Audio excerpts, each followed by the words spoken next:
शहीद टीपू सुल्तान। मैं तो ये कहता हूं, अगर हुकूमत के लोग मेरी बात को सुन रहे होंगे तो सुनो और उन चकदी वालों तक पहुंचा दो और उन कमियों तक पहुंचा दो जिनको टीपू सुल्तान के नाम से नफरत है। सुनो, मेरा टीपू वो था, चलो सुन लो 2-3 जुमले टीपू सुल्तान पर भी। मेरा टीपू वो था मेरा टाइगर, वो था मेरा टीपू। और मेरा टीपू वो शेर था कि जब तक मेरा टीपू जिंदा रहा, जब तक मेरा शेर जिंदा रहा, जब तक शेर मैसूर जिंदा रहा, तो ये हाल था कि अंग्रेजों की मां ने दूध नहीं पिलाई कि वो ये कह नहीं सकते थे। मेरा टीपू जब तक जिंदा था, अंग्रेज कह नहीं सकते थे कि हिंदुस्तान हमारा है। तारीख में लिखा है, हिस्ट्री में लिखा है कि मेरा टीपू जब शहीद हो गया और जब देख लिया अंग्रेज ने कि शहीद हो गया, तो उस वक्त अंग्रेजों ने कहा था कि आज से हिंदुस्तान हमारा होगा।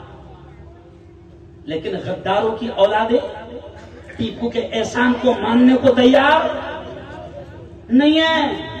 गद्दारों की औलादे टीपू के एहसान को मानने को तैयार नहीं है, जबकि तारीख लिखी है कि जब तक टीपू जिंदा था अंग्रेज कह नहीं सकता था कि हिंदुस्तान हमारा है। और मेरे टीपू का रौब क्या था वो भी सुन लो। मेरे टीपू का जलाल, मेरे टीपू का दबदबा, मेरे टीपू का रौब, मेरे शेर की झलक सबसे अलग। मेरे शेर की झलक और रौब और दबदबा ऐसा था कि मेरा शेर शहीद हो गया। मैं उस जगह पर गया जहां टीपू शहीद होकर, जहां उनकी लाश पड़ी थी, मैं उस जगह पर गया। मेरा शेर जहां पर शहीद होकर पड़े थे, दबदबा ऐसा था कि अंग्रेज करीब आया, फिर भी हाथ नहीं लगा रहा, क्योंकि अंग्रेज को ऐसा लगता था उठ तो नहीं जाएंगे। क्या नहीं करेगा? उठ तो नहीं जाएंगे। मरने के बाद भी मेरे शेर का जलवा और दबदबा कायम था, बाकी था।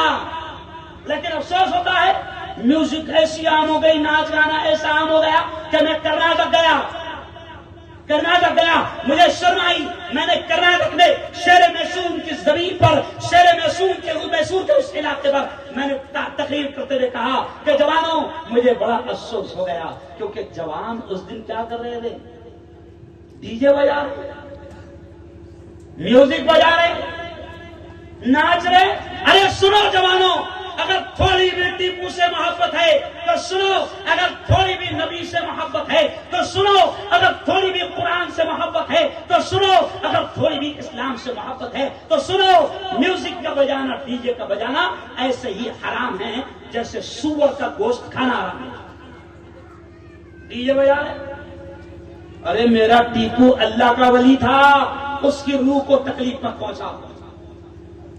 मेरा टीपू, मेरा शेर अल्लाह का वली था, और नमाज छूटना तो दूर की बात, फर्ज छूटना तो दूर की बात, मेरे शेर की जिंदगी में कभी नमाज कज़ा भी नहीं होती थी, और मेरे शेर की कभी रातों की तहज्जुद भी कज़ा नहीं होती थी। और उस टीपू के नाम पर अगर हम गैरों की तरह हरकतें करेंगे, आजकल हो क्या गया मौलाना ईसा साहब, अपन क्या करें? कौवा चला हंस की चाल, अपनी चाल। अरे बोलो, बोल गया। अब तो क्या लगा? उन्होंने कसम निकाले नहीं, अपने दिमाग में क्या गया?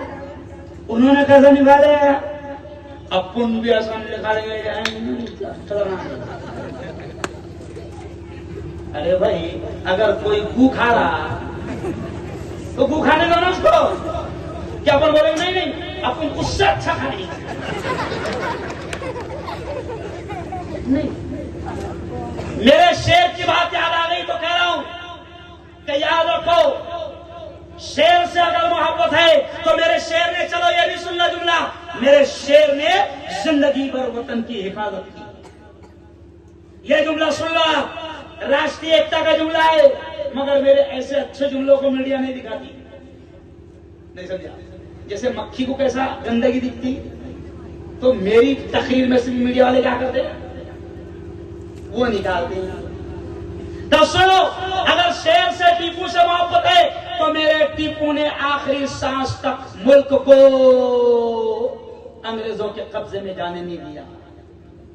तो टीपू से मोहब्बत है तो जिंतूर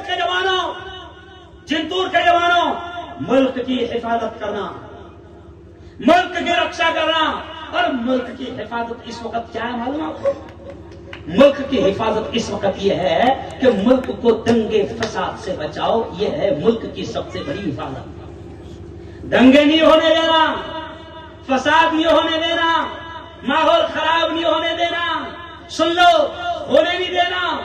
मौलाना अरशद मदनी हमारे कायद, हमारे लीडर, जमीयत उलमा के हमारे शेर मौलाना अरशद मदनी कहते हैं कि सुनो मुसलमानों, मैं जवानों से खास तौर से कह रहा हूं कि सुनो जवानों, इस वक्त मुल्क में नफरतों की आग लगी हुई है। मौलाना अरशद मदनी कहते हैं कि आग को आग से बुझाया नहीं जा सकता, आग को बुझाने के लिए पानी की जरूरत पड़ती है। तो सुनो, नफरतों की आग जल रही है और जलाई जा रही है, तो इस नफरतों की आग को बुझाने के लिए आपको मोहब्बत, एकता, अमन और प्यार की बारिश बरसाना पड़ेगी। अभी ये लोग क्या कर रहे हैं मालूम? आग लगा रहे हैं, आपको उकसाएंगे। देखो सुनो, मैं बहुत जज्बाती हूं। खुदा ने इतनी सलाहियत दिया है कि 10 मिनट में दंगा करा सकता हूं। नहीं समझे? इतनी सलाहियत खुदा ने दिया कि इतना जबरदस्त 10 मिनट तकरीर करूंगा कि तुम जाकर फतरे में फेंक दूंगा। लेकिन नहीं, वो कहते ना कि हम तीर भी है, तलवार भी है, हम फूल भी है, अंगार भी है। क्यों? फूल साथ नहीं समझ रहे आप? तो सुनो जवानों, अब क्या होगा कि अभी फिलहाल मुल्क में आग लगाई जा रही है। और क्यों? सुनो सुनो सुनो, ये भी इस्लाह मुआशरत की अभी सबसे बड़ी बात है। अभी तो मौलाना सबसे अहम बात यही है, असल यह है कि अभी क्या है, आपको उकसाया जाएगा, आपको वर्गलाया जाएगा, आपको जज्बात में लाया जाएगा। फिर हमारे जवान कैसे एकदम जज्बात में आ जाते, काबिज साहब जज्बात में आ जाते, और जज्बात में आके फेंकते क्या? अरे बोलो ना,